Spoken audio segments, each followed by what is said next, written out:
नमस्कार, स्वागत है आप सभी का डीडी न्यूज के इस खास बुलेटिन एक्सप्रेस 100 में, जहां हम आपके लिए लेकर आते हैं राजनीति, मनोरंजन, देश दुनिया, खेल और व्यापार जगत की सभी बड़ी खबरों को एक्सप्रेस यानी फटाफट अंदाज में। मैं हूं शहला निगार। आइए खबरें देख लेते हैं तेज रफ्तार के साथ। सूत्रों के हवाले से पहलगाम आतंकी हमले में शामिल आतंकियों के स्केच जारी किए गए।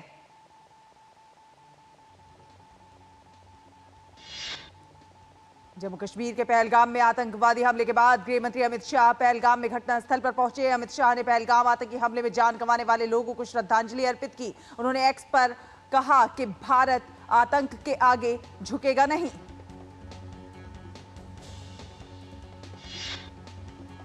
गृह मंत्री ने मृतकों के परिजनों से मुलाकात की और उनसे बातचीत भी की।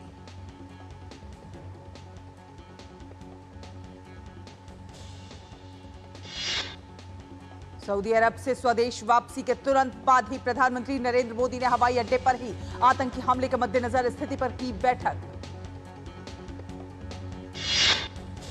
प्रधानमंत्री नरेंद्र मोदी ने राष्ट्रीय सुरक्षा सलाहकार अजीत डोभाल, विदेश मंत्री एस जयशंकर और विदेश सचिव विक्रम मिस्री के साथ बैठक कर आतंकी हमले की स्थिति के बारे में जानकारी हासिल की। पहलगाम आतंकी हमले को लेकर प्रधानमंत्री नरेंद्र मोदी ने दुख जताया। पीएम मोदी ने कहा कि इस हमले में जो भी शामिल है उसे बख्शा नहीं जाएगा। उन्होंने ये भी कहा कि आतंकियों का नापाक मकसद कभी सफल नहीं होगा। पहलगाम में पर्यटकों पर हमले को लेकर राष्ट्रपति द्रौपदी मुर्मू ने एक्स पर कहा कि पहलगाम में पर्यटकों पर हुआ आतंकवादी हमला चौंकाने वाला और दर्दनाक है। ये एक नृशंस और अमानवीय कृत्य है जिसकी स्पष्ट रूप से निंदा की जानी चाहिए। पहलगाम हमले को लेकर उपराष्ट्रपति जगदीप धनखड़ ने दुख जताते हुए कहा कि दुख की इस घड़ी में मेरी संवेदनाएं और प्रार्थनाएं पीड़ित परिवारों के साथ हैं। पहलगाम में हुए बर्बर आतंकवादी हमले में 26 पर्यटकों की मौत हो गई है। पर्यटकों पर हुए इस हमले को लश्कर-ए-तैयबा से जुड़े टीआरएफ ने अंजाम दिया है।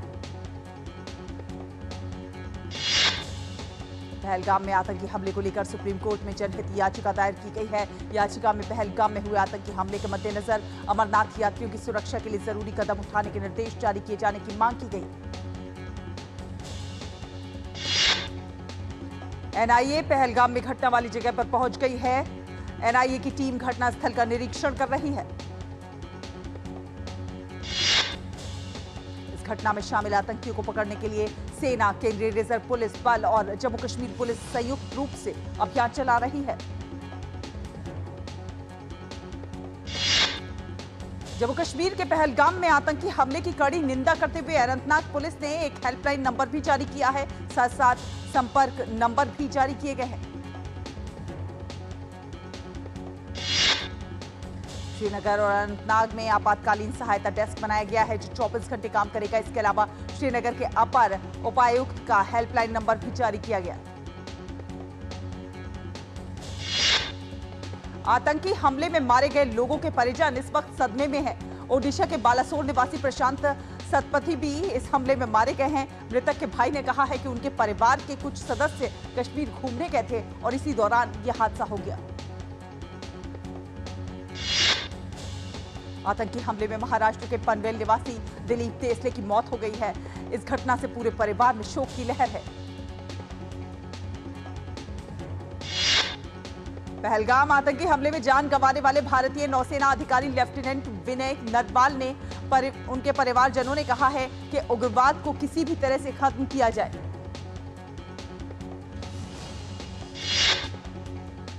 जम्मू कश्मीर के पहलगाम में आतंकी हमले के विरोध में आज कश्मीर पूरी तरह से बंद है।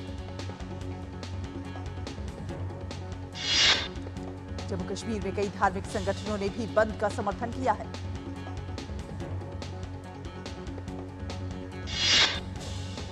जम्मू में पर्यटकों पर पहलगाम आतंकवादी हमले के खिलाफ भाजपा नेताओं के साथ विभिन्न हिंदू संगठनों के सदस्यों ने विरोध प्रदर्शन किया। पहलगाम आतंकी हमले के बाद कटरा में सुरक्षा बढ़ा दी गई है।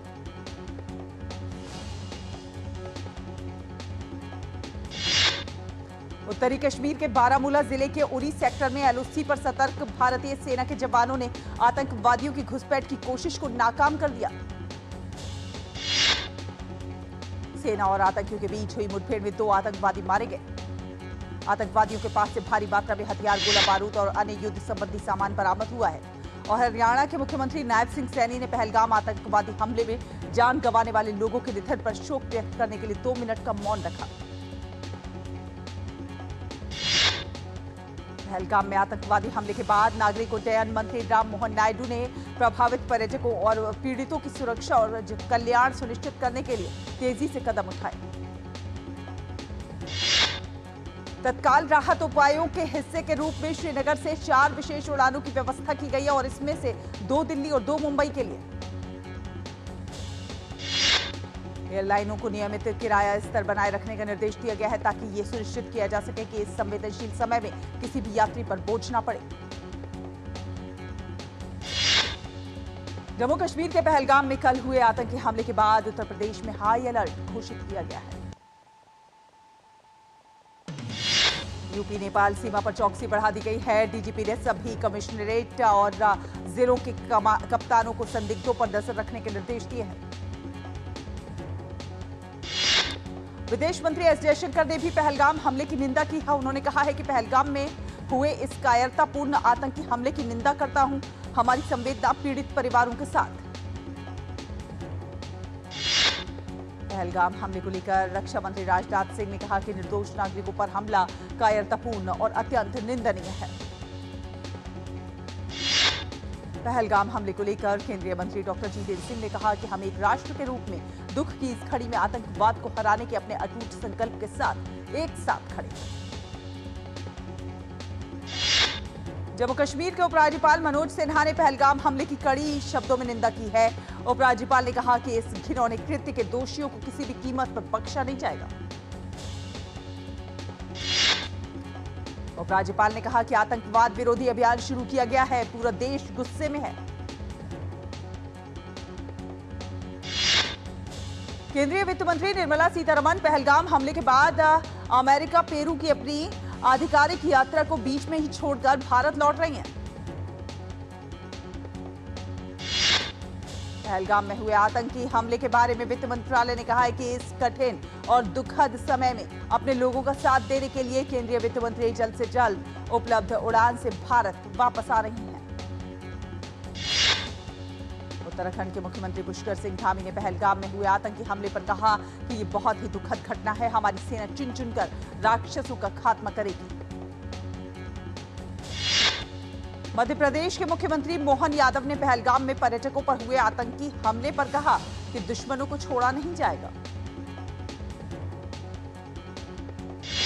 छत्तीसगढ़ के मुख्यमंत्री विष्णुदेव साय ने पहलगाम में पर्यटकों पर हुए आतंकी हमले पर कहा, हम इसका संज्ञान ले रहे हैं। ये बहुत कायराना हरकत है।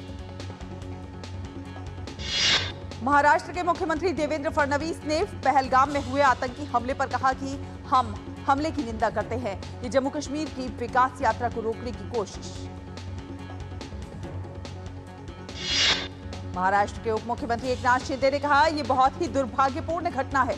ये आतंकी हमला पाकिस्तान की साजिश है। इसकी कड़ी निंदा करता हूं। भाजपा नेता रविंद्र रैना ने कहा कि इस हमले में जो भी गुनहगार हैं, उन्हें सजा दी जाएगी।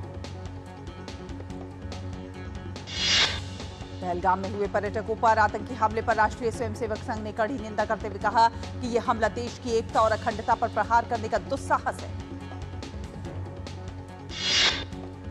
जम्मू कश्मीर के पहलगाम में हुए आतंकी हमले पर दुनिया भर से कड़ी निंदा हो रही है। अमेरिका के राष्ट्रपति डोनाल्ड ट्रंप ने एक्स पर अपने पोस्ट में कहा कि अमेरिका आतंकवाद के खिलाफ भारत के साथ मजबूती से खड़ा है। अमेरिकी राष्ट्रपति डोनाल्ड ट्रंप ने प्रधानमंत्री मोदी को फोन किया और जम्मू कश्मीर में हुए आतंकी हमले में निर्दोष लोगों की मौत पर अपनी गहरी संवेदना व्यक्त की। राष्ट्रपति ट्रंप ने इस जघन्य हमले के दोषियों को न्याय के दायरे में लाने के लिए भारत को पूरा समर्थन दिया। अमेरिका के उपराष्ट्रपति जेडी वेंस ने एक्स पर लिखा, उषा और मैं भारत के पहलगाम में हुए आतंकवादी हमले के पीड़ितों के प्रति अपनी संवेदना व्यक्त करते हैं। इजराइल के प्रधानमंत्री बेंजामिन नेतन्याहू ने पहलगाम हमले की कड़ी निंदा की है। उन्होंने कहा है कि वे पहलगाम में हुए बर्बर आतंकवादी हमले से बहुत दुखी हैं। रूसी राष्ट्रपति व्लादिमीर पुतिन ने आतंकी हमले की निंदा की और साथ ही साथ सभी घायलों के शीघ्र स्वस्थ होने की कामना की है। रुकेंगे एक छोटे से ब्रेक के लिए। ब्रेक के उस पार फटाफट अंदाज में खबरों का सफर जारी रहेगा। देखते रहिए डीडी न्यूज। पैसे बड़े बदल गए हो यार। अब जेब से नहीं स्कैनर से आते हो, फिर भी बोनी पर सर लगाए जाते हो।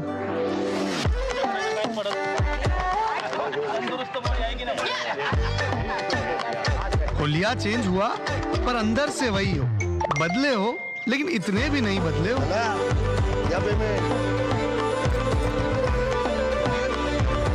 हाई फाई होके भी भाषा सबकी बोलते हो।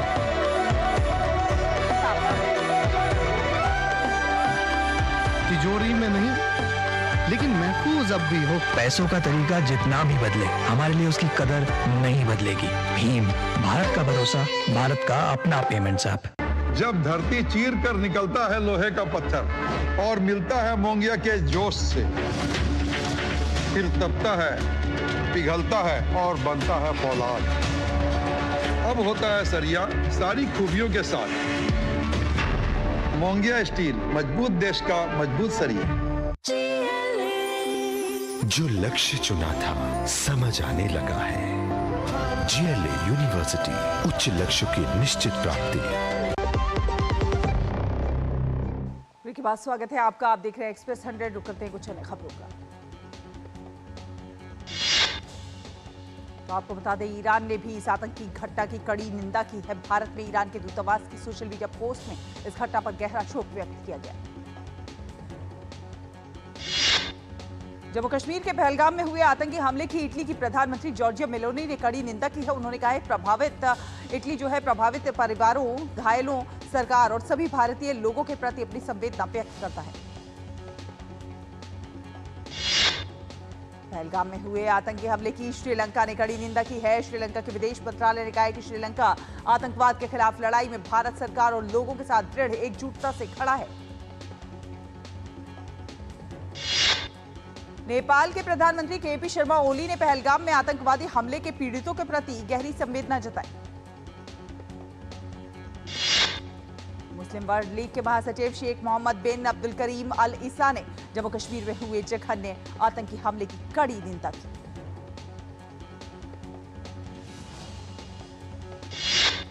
अमेरिका के उपराष्ट्रपति जेडी वेंस, द्वितीय महिला उषा वेंस ने अपने बच्चों के साथ आगरा के ताजमहल का दीदार किया।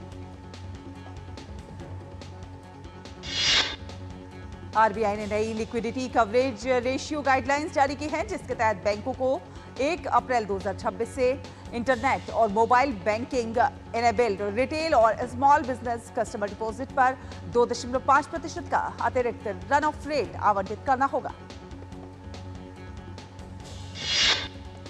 नई गाइडलाइंस में अन्य कानूनी संस्थाओं से होलसेल फंडिंग की संरचना को भी तर्कसंगत बनाया गया है। नतीजतन ट्रस्ट, शैक्षणिक, धर्मार्थ और धार्मिक पार्टनरशिप, LLP आदि जैसी गैर वित्तीय संस्थाओं से फंडिंग पर वर्तमान में 100% की तुलना में 40% की कम रन ऑफ रेट लागू होगी।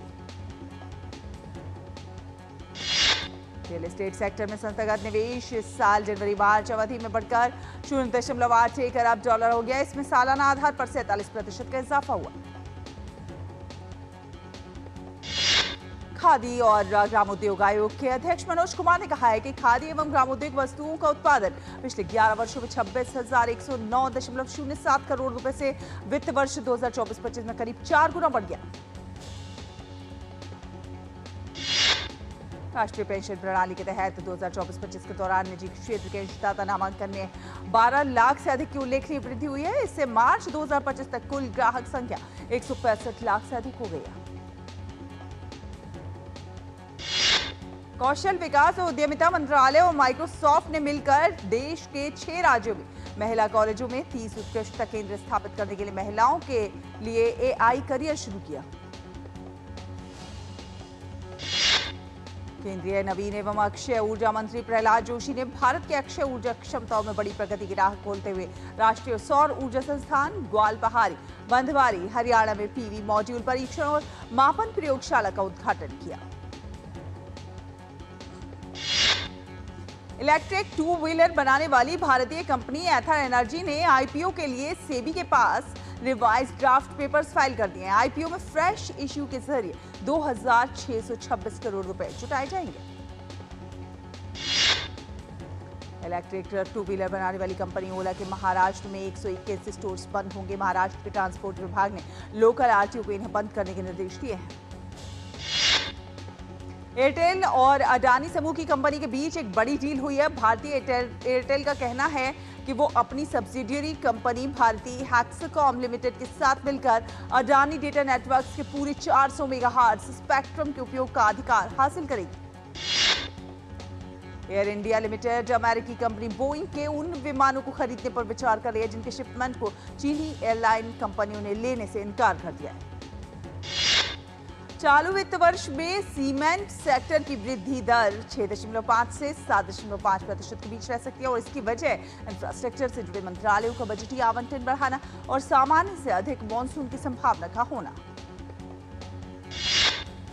एरिक्सन एंटीना सिस्टम भारतीय बाजार के लिए अपने पैसिव एंटीना के पूरे उत्पादन का जून तक स्थानीयकरण करने की योजना बना रही है। दूरसंचार उपकरण में निर्माता ने ये जानकारी दी है। ये काम BVDN टेक्नोलॉजीज के सहयोग से किया जाएगा। देश में हाइड्रोजन फ्यूल सेल वाले वाहनों के बड़े स्तर पर इस्तेमाल की व्यावहारिकता तलाशने के लिए हुंडई मोटर इंडिया ने इंडियन ऑयल कॉर्पोरेशन के साथ MOU पर हस्ताक्षर किए हैं। घरेलू शेयर बाजार हरे निशान पर खुला। शुरुआती कारोबार में सेंसेक्स 658.96 अंक उछलकर 80,254.55 पर खुला तो वहीं दूसरी ओर निफ्टी 192.05 अंक बढ़कर 24,359.30 पर पहुंचा।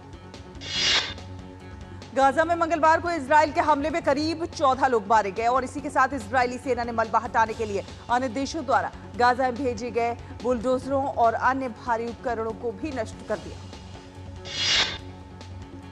रोमन कैथोलिक कार्डिनल्स ने फैसला लिया है कि पोप फ्रांसिस का अंतिम संस्कार शनिवार को सेंट पीटर्स स्क्वायर में होगा।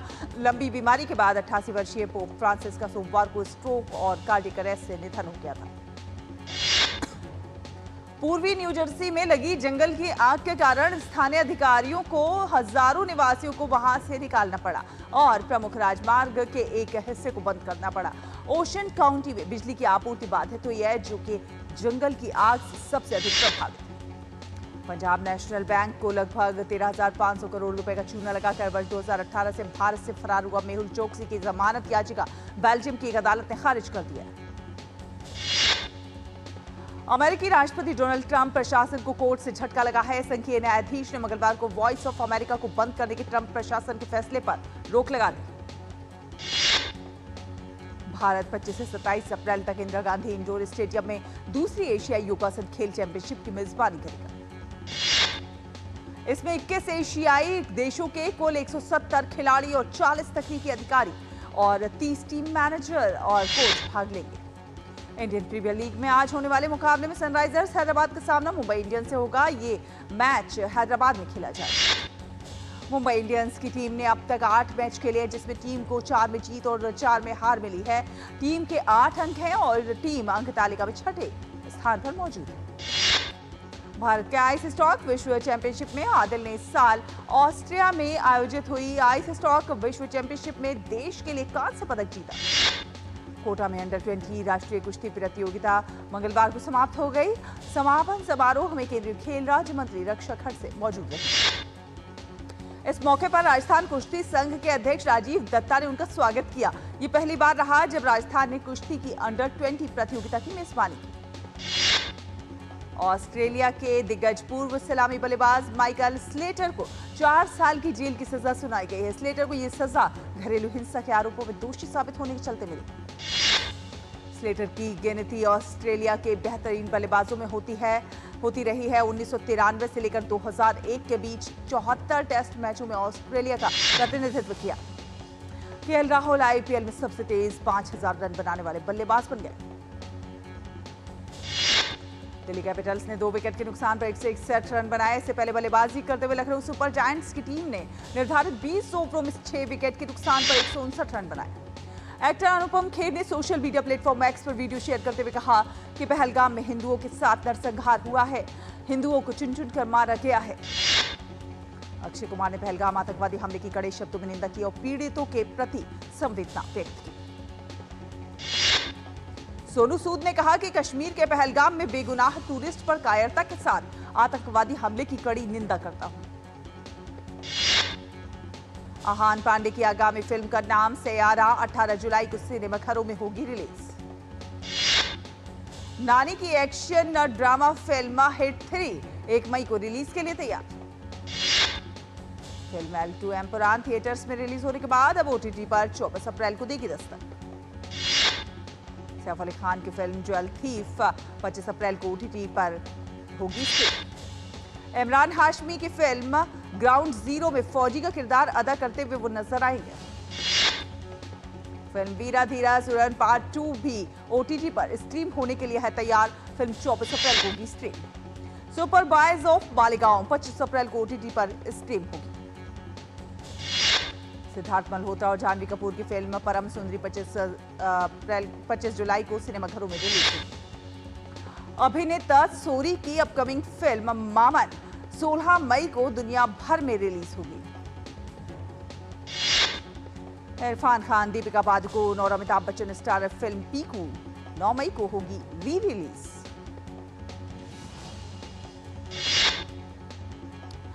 तो इसी के साथ एक्सप्रेस न्यूज में फिलहाल इतना ही। डीडी न्यूज पर खबरों का सफर लगातार जारी रहेगा। आप देखते रहिए डीडी न्यूज। नमस्कार।